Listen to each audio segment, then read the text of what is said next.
You practice your own resistance. What does that even mean? Well, if you're anything like me, it means getting caught in the cycle and then repeating those actions, no matter how negatively they may impact you.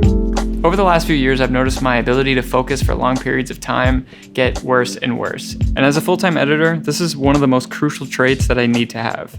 So I started looking closely at my day-to-day actions to see what exactly I was practicing that was causing myself resistance. And no big surprise, but I blindly gotten myself addicted to this thing. I wish this was just a simple realization and the problem was solved, but it wasn't. So I'm making this video for anybody out there who struggles with the same issues and wants to get their attention span back. I'm not sure exactly when it happened, but all of a sudden I became really dependent on my phone. And it turns out a lot of people are. Out of a study of 500 people, 48% straight up just admit that they're addicted to their phone. It was pretty shocking to look at some of my own stats to see what I was conditioning myself to do. Even just looking at my screen time and my pickups alone were enough to almost make me throw up. But the first step is admitting that you have a problem, and that is something that I denied for a long time. So you got to acknowledge your screen time to take back control of your own time. On average, we check our phones about 58 times per day. Knowing these numbers is a good place to start because you can literally see where your time is being spent and what exactly is distracting you.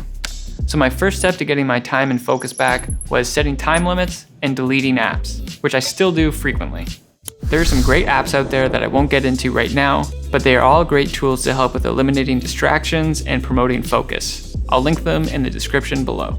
Now, even with all these tools, my urges were still there to check these apps, even for 0 notifications. So I immediately took it to the extreme and I started using a light phone, which is basically just a smart dumb phone, and that's a whole other experience that I won't get into right now, but essentially it just hard reset my brain. So once I curved the crazy amount of screen time and FOMO from social media, I was still faced with the problem of having the attention span of a chipmunk. Multitasking doesn't exist. The author Cal Newport has written numerous books on exactly why he believes this statement to be true. Context shifting kills the human capacity to think. So if I change what I'm paying attention to something different, really, even if it's brief, and then try to bring it back to the main thing I'm doing, that causes a huge cognitive pileup that makes it very hard to think clearly.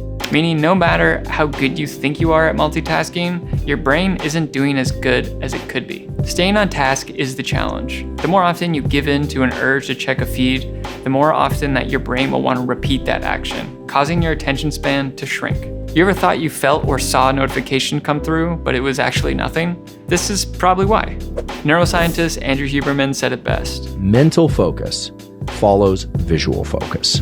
So eliminate all your visual distractions. Flip your phone over, close your tabs, anything that can catch your eye. Every day I have a little to-do list that I keep on my desk in my visual eye line so I can always see it throughout my day and keep focused. When do you do your best work?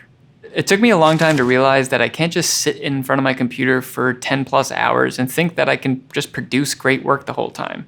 And duh. I justified long work hours for not having a healthy routine and app scrolling whenever I wanted, and that didn't help. And I worked this way because I didn't know when I was producing my best work. So take a look at your day and where you feel most alert. For me, it's all morning and then later at night. Oftentimes, deadlines aside, I'll usually take a break from my desk midday and take my dog for a walk or do something that I can mentally refresh, because I know that the quality of work that I'm gonna put out during those times is not up to par. And usually I can get the same amount of work done at a fraction of the time when I'm in those peak flow zones. This is why it's so crucial to figure out when you're most alert, because that's when you're going to be producing your best work. And then you can build a routine around that. And my last tip is learn to do nothing. One of the biggest things our phones have taken away from us, I think, is boredom. I have a hard time doing nothing. I feel guilty when I'm not working or not looking at a screen. And I definitely realize that that's not healthy at all, but I don't think I'm alone in not wanting to be bored. How often do you see people grab at their phone immediately when they're waiting in line, or even in the middle of a conversation when they're out to dinner with somebody?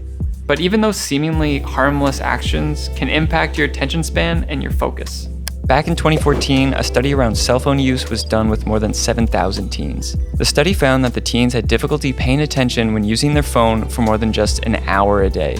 Cell phone use had to be less than 60 minutes per day for them to stay focused and centered on their tasks. I'm not sure I know anyone who uses their phone for less than an hour a day. This is why it's absolutely crucial to set boundaries for your work and your screens, and to be able to be comfortable being bored. This is not about thinking about goals and planning. Just relax and let your mind wander. I'm talking about no music and give your mind some mental space to wander around. And this was one of my biggest problems. I wasn't giving my mind the room to be creative at all.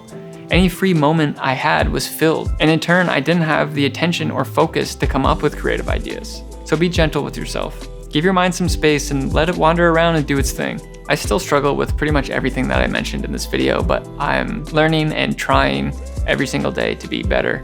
And if you have any tips that help you, drop it in the comments because I would love to know how to further this conversation. So stay creative. Thanks for watching. Peace.